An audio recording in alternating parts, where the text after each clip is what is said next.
rest. What is all that about, really?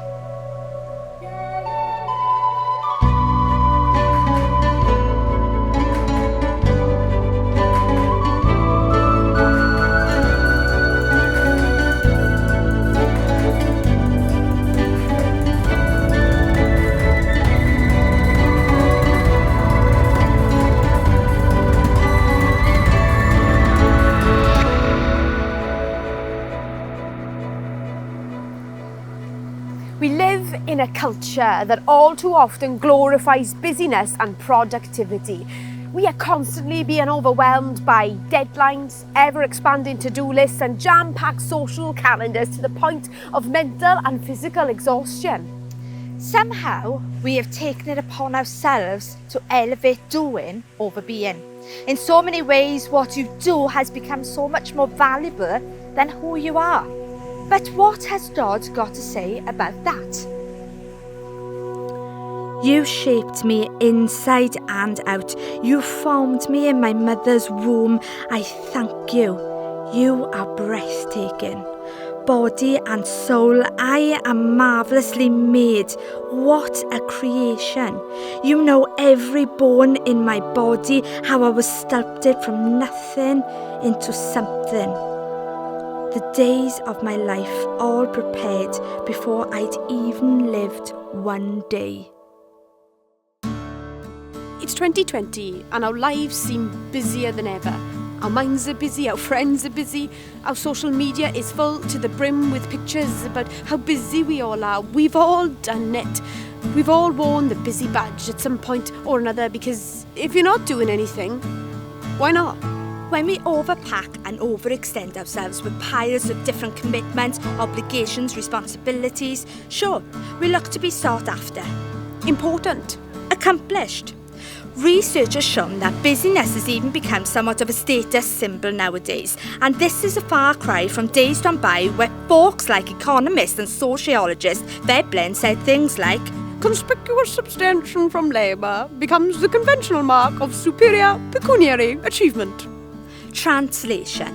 If you're not so busy in life, you're pretty much winning in life. So what's right and what's wrong? Is it even as simple as that? And what effect does all this actually have on our lives as worshippers of Jesus? Busyness can impact our lives in all sorts of ways.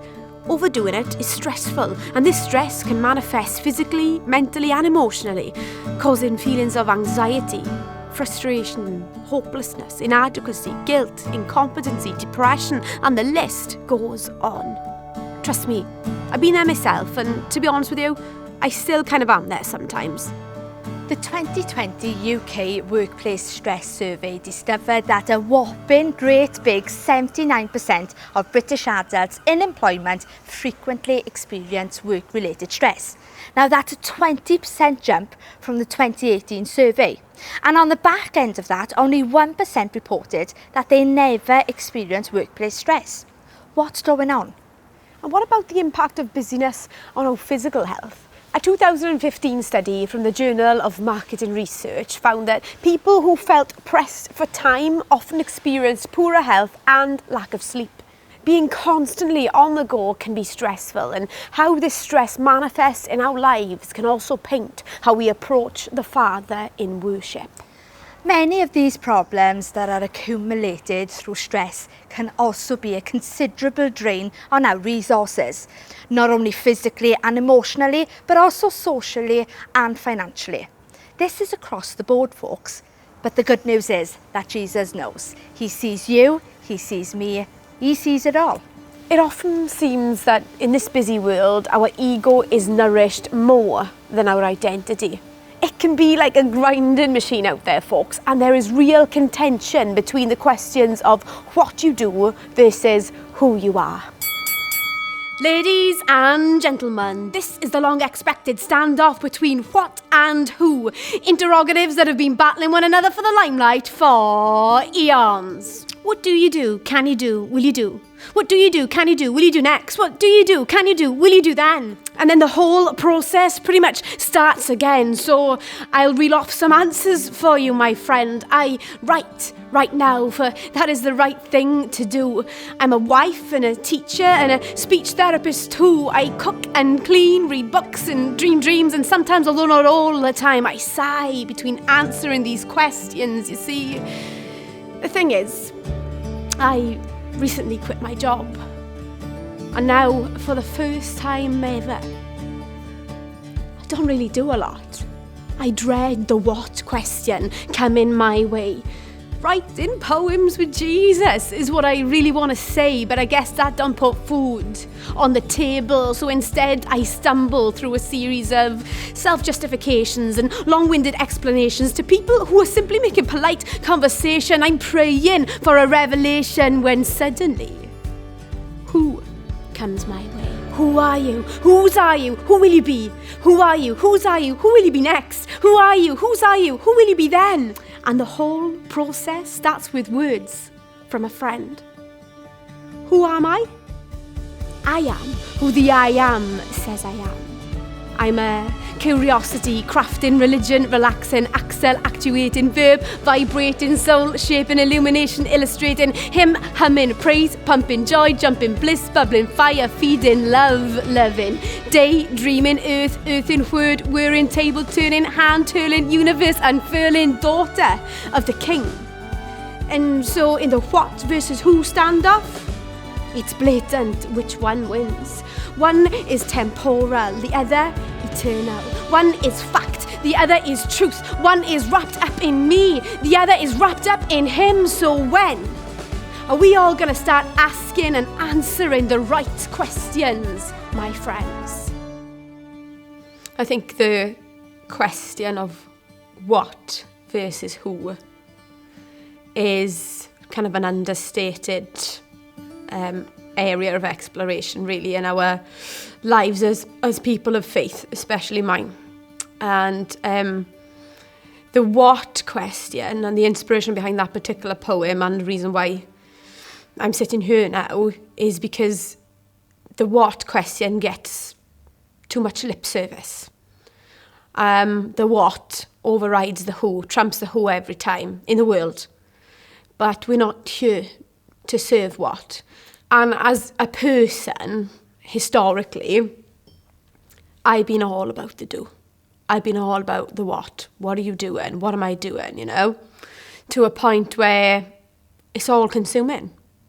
And I think, this past 6 months has been a real hard smack in the face from me going on a journey from the what to the who. And it all started early February, where I quit my job. I'd never been without a job for more than a few weeks, between seasons of life.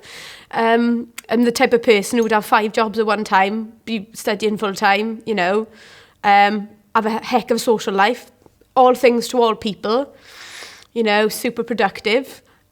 But it becomes, when what you do becomes bigger than who you are, whether you're a person of faith or not, you're liable to some real tricky difficulties then, because what's your foundations?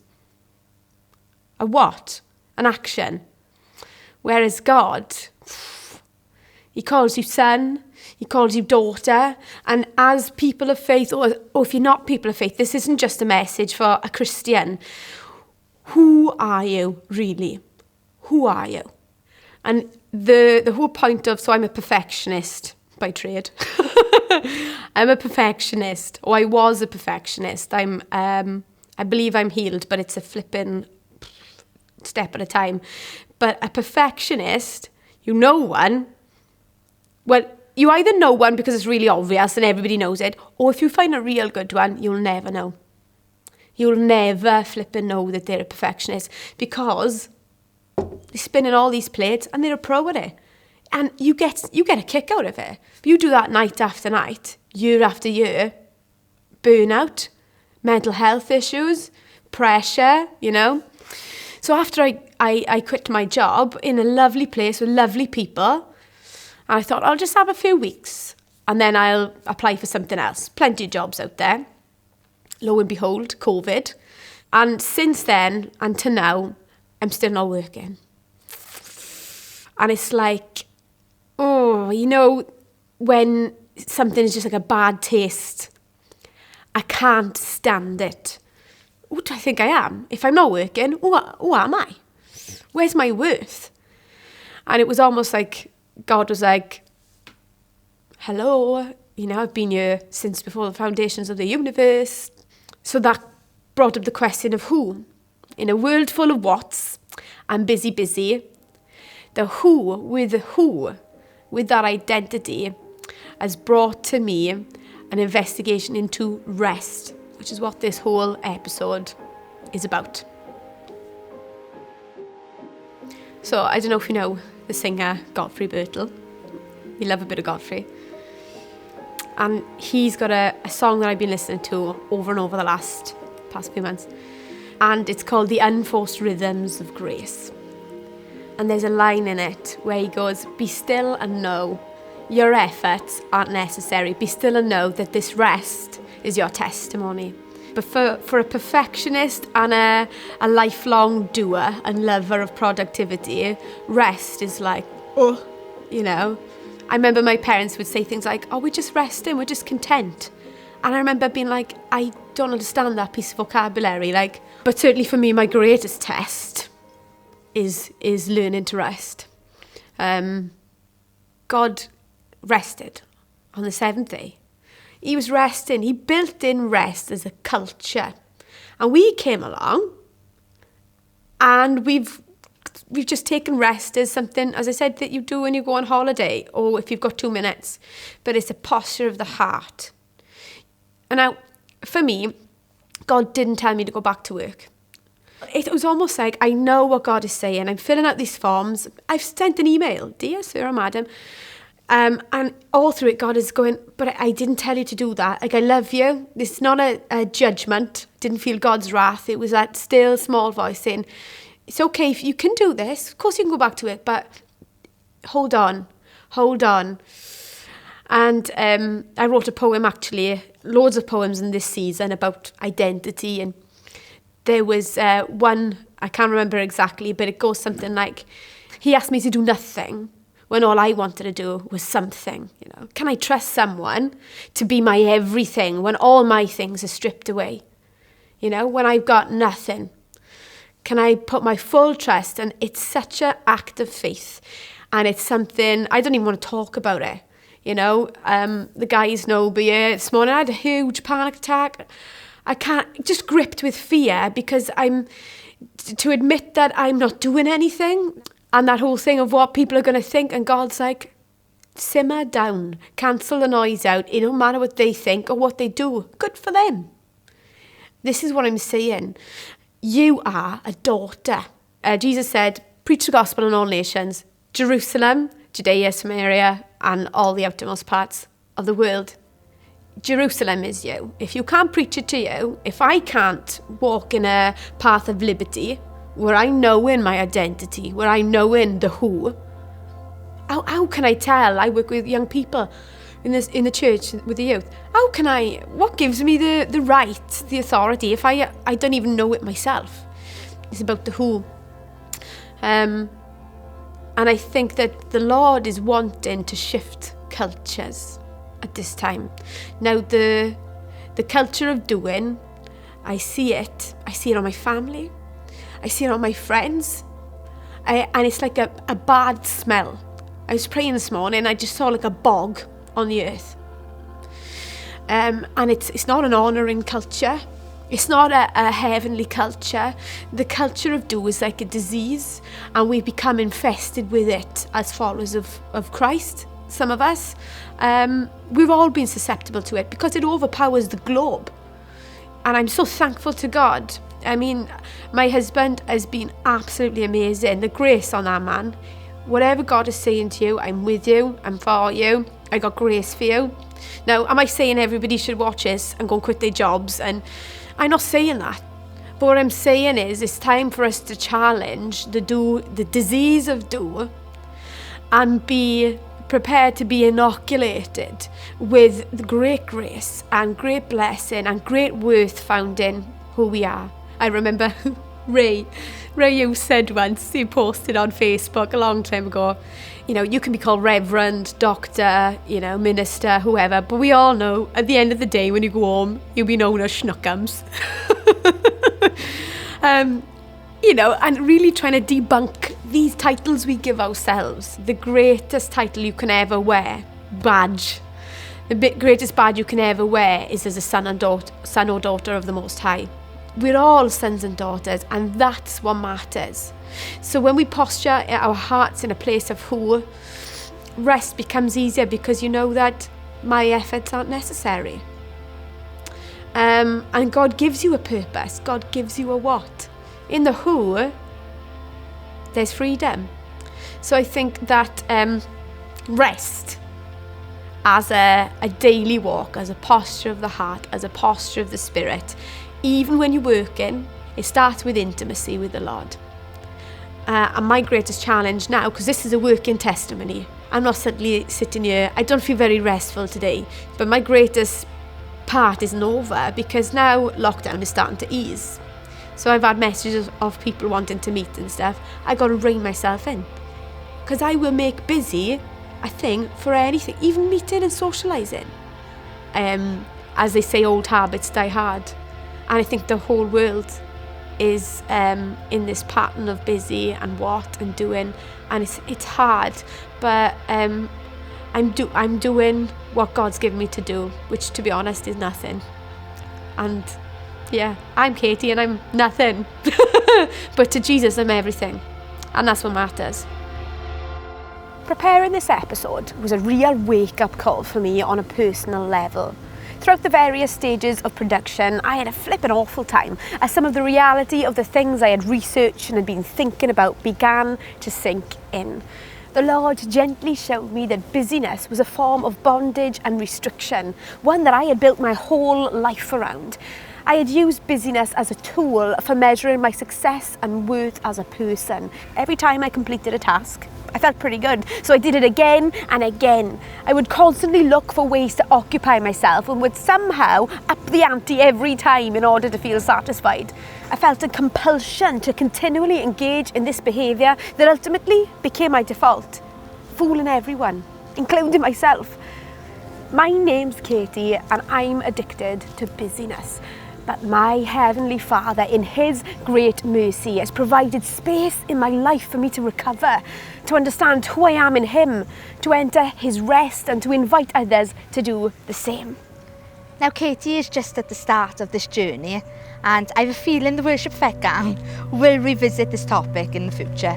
Rest is important to the Father, so it makes sense that it is also important for us.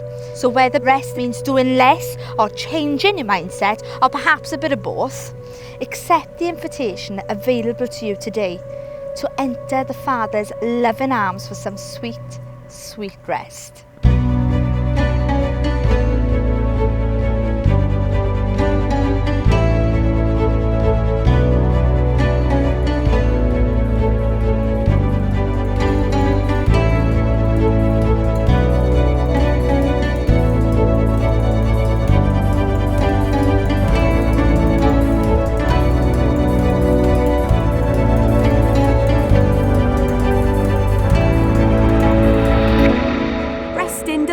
Be stopping altogether. Join us next week as we find out how even small things can make a big difference to your worship life.